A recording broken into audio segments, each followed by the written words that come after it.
at the will reading inside our bright Coral Gables mansion. My Uncle Raymond stood at the head of the long walnut table and cleared his throat like a king about to give orders. "All 5 Fort Lauderdale properties go to my son," he said proudly. "She gets nothing." The room burst into noise. Crystal glasses clinked. Someone laughed too loudly. My cousin Daniel smiled like he had just won a championship game. His wife squeezed his arm and whispered, "You earned this." I did not clap. I did not move. I just looked at the family lawyer, Mr. Carter, and asked quietly, "You really didn't check the records, did you?" The smile slid off Uncle Raymond's face. "What records?" he snapped. "Welcome to Final Ledger Stories." Before we go further, where are you listening from today? And what are you drinking right now? Coffee, tea, something stronger? Tell me in the comments. I always read them. Because that day, inside that house, there was nothing warm left in the air. The silence after my question was thick, heavy like Florida humidity before a storm. Even the air conditioning sounded nervous, but Raymond hated silence. He believed loud voices meant power, and when he felt control slipping, he always changed the game.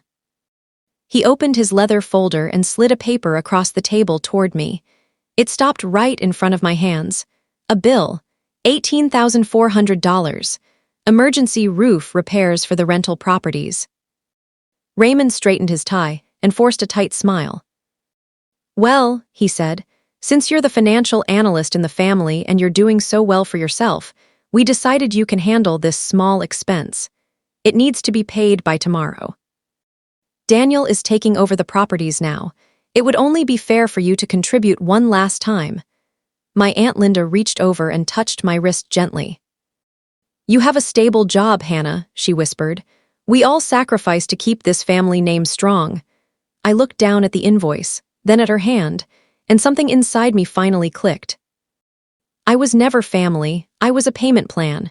For years, I thought we were connected by blood, but now I understood. I was connected by usefulness. They didn't see themselves as unfair.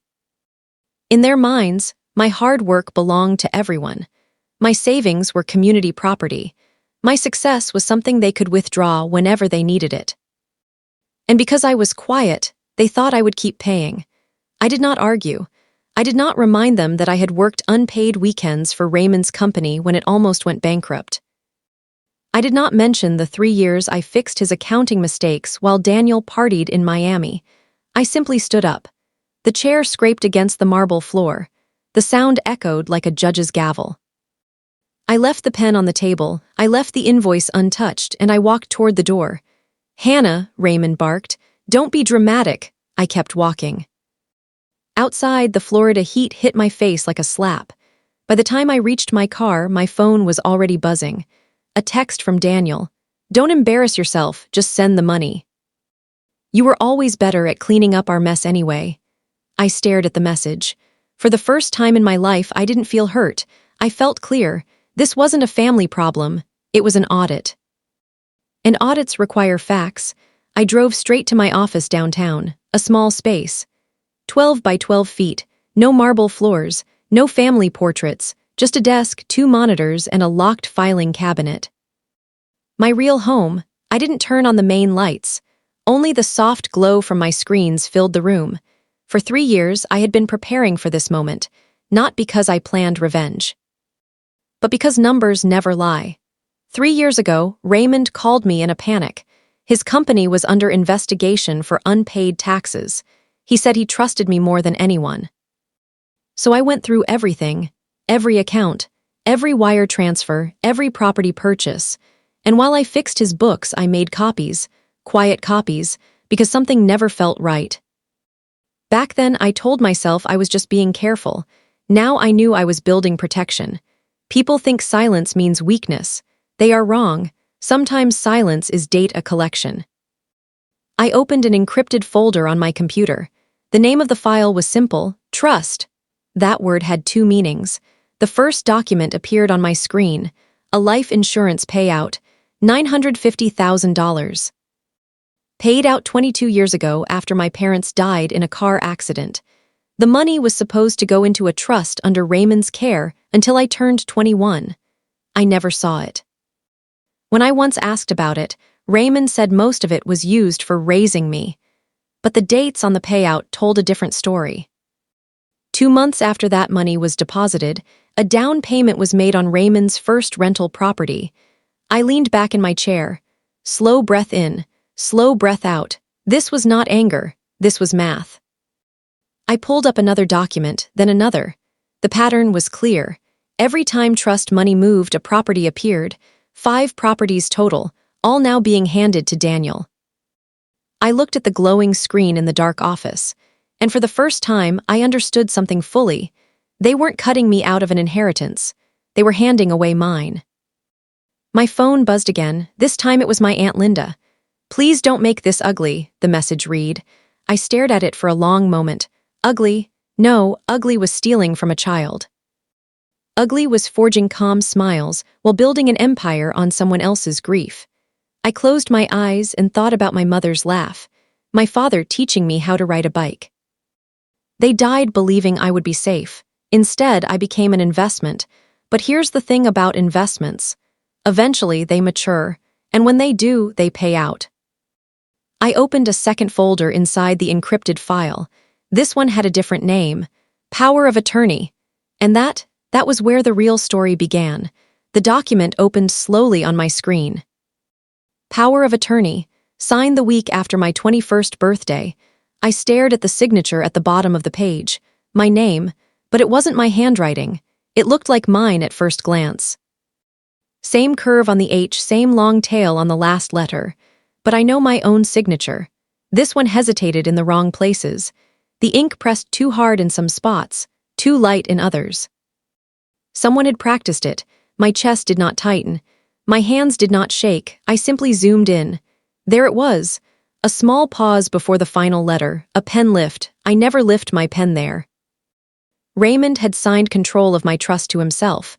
Legally, permanently, using my name. I leaned back in my chair and let the silence settle. This was no longer suspicion. It was fraud. And fraud leaves trails. I checked the notary seal. The notary had retired 10 years ago. I pulled the archived records from the state database. The seal number on my document didn't match the official registry for that year. The date was real, the authorization was not. I felt something then, not anger, not sadness, clarity. For years, I believed I was just the extra child in the family. The quiet one, the responsible one. Now I understood. I wasn't extra. I was funding everything. I opened the property records for the 5 rentals Raymond had just given to Daniel. Property 1, down payment transferred 3 days after trust funds moved. Property 2, same pattern. Property 3, trust withdrawal labeled guardian reimbursement. Property 4, wire transfer routed through a shell company. Property 5, purchased outright in cash. All of it traced back to the account created after my parents' accident. My breath stayed steady.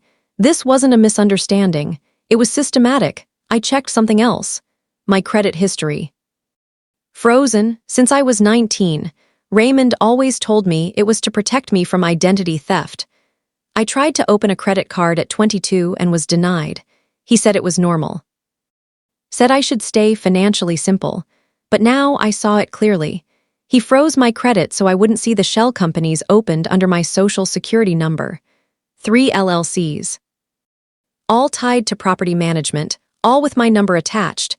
My name was being used to build Daniel's future, and I never even knew. My phone buzzed again. Daniel.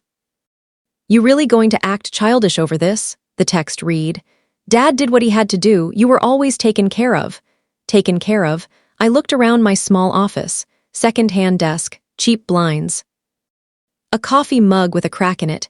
Meanwhile, Daniel had private schools, European vacations, a brand new sports car at 25. Taken care of. I didn't respond. Instead, I opened the oldest folder in the encrypted archive. It was scanned documents given to me by my grandmother Alina before she passed away. She had always been quiet during family gatherings. Watching, listening. 2 weeks before she died, she called me into her room and handed me a small envelope. "Paper is stronger than memory," she told me. Inside were old bank statements from the year my parents died. highlighted transfers, notes written in her careful handwriting. Ask about this, one note said next to a $200,000 movement. I never asked. At the time, I thought she was confused. Now I realized she wasn't confused at all. She knew. She just needed me to be ready. I matched her statements with my digital records. The first property Raymond ever bought, paid partly with $200,000 transferred from my trust account the same week. My name was not on the deed, but my money was. This wasn't sloppy theft. This was careful, long-term, planned. He didn't just take money, he rewrote history. For years, he told the story of how he built everything from nothing, how he worked nights, how he sacrificed. And the family believed him, because confidence is loud, truth is quiet. I opened a new document and began writing a timeline. Accident date, insurance payout, trust formation. Power of attorney filing, property purchases, LLC creations, credit freeze request. Every action stacked neatly on the screen. It looked like a ladder, each rung built from money meant for me. I checked the final rental property, the biggest one, the beachfront duplex Daniel was celebrating over champagne that morning. Purchased 12 years ago. Down payment, $310,000. Source: Guardian reimbursement from trust. Guardian reimbursement. For what? Food, clothes, public school, I calculated quickly. Even if Raymond spent generously, raising me could not have cost nearly that amount. And the interest on that trust over 22 years. I typed numbers into my calculator. The screen showed a number that made me pause. $1,870,000. That's what the trust would be worth today with average market growth. Nearly $2 million. And this morning, they asked me to pay $18,400 for roof repairs. I almost smiled. The irony was perfect. My phone rang this time. Raymond. I let it go to voicemail. 30 seconds later, the voicemail notification appeared. I played it. Hannah, don't start digging into things you don't understand, his voice warned. Families handle matters privately. Don't make this bigger than it needs to be. Don't make this bigger. I looked at the timeline glowing on my screen. It was already big. He just thought I was still small. He thought I was the quiet girl who cleaned up spreadsheets and stayed grateful. But something changes when numbers stop being abstract. When you realize your childhood wasn't generosity. It was leverage. I saved the document. Then I opened my contacts.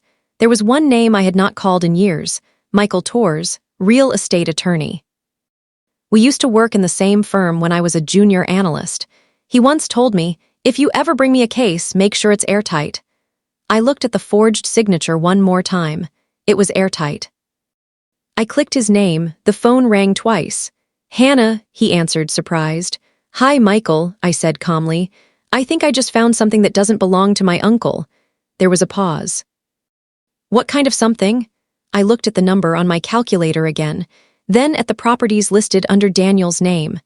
About $2 million worth, I replied. Silence on the other end. Then he said quietly, bring everything. I ended the call. In the quiet of my office, the air felt different now, not heavy, focused. They thought this was about inheritance. It was. It was about recovery. And recovery begins with proof. I shut down my monitor, locked the filing cabinet, and picked up my laptop bag. Tomorrow morning, I wouldn't be walking into that mansion as the overlooked niece. I would be walking in as the rightful owner. And this time, I wouldn't leave the invoice on the table.